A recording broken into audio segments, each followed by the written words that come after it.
trata-se, na verdade, de uma obra difusa, na qual eu sou papo. Se adotei a forma livre, bem sei que meti certa levada errante de invencionice portuguesa. Mas eu espero angariar as simpatias da audiência no Largo Zumbi dos Palmares, no viaduto do Brooklyn, na volta do mercado público, em volta da pista de skate no Parque Marinha, na esplanada da Restinga, na piscina do Quilombo do Supapo. E o primeiro remédio é fugir ao prólogo explícito e longo. O melhor prólogo é o que contém menos coisas, ou que as diz de um jeito reverente, porque deliberadamente sampleado, machado cortante, feito faca, só lâmina.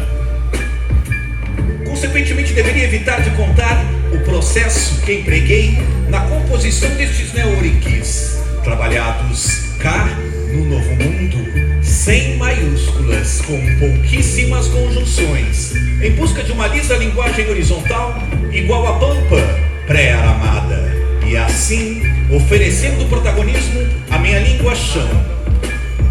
Mar Paraguaíba, feito de português, banto, iorubá, caigangue, quechua, charrua, espanholismos, lunfardo, crioulo, boçal, bem como gírias das beiradas desse lago que na boca do povo é rio.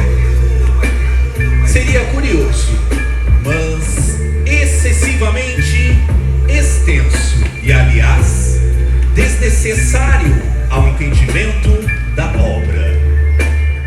Eu sou papo.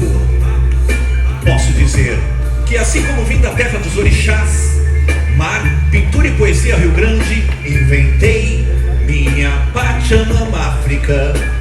A obra em si mesma é tudo. Se te agradar, fino leitor, leitora, ouvinte, pago-me da tarefa.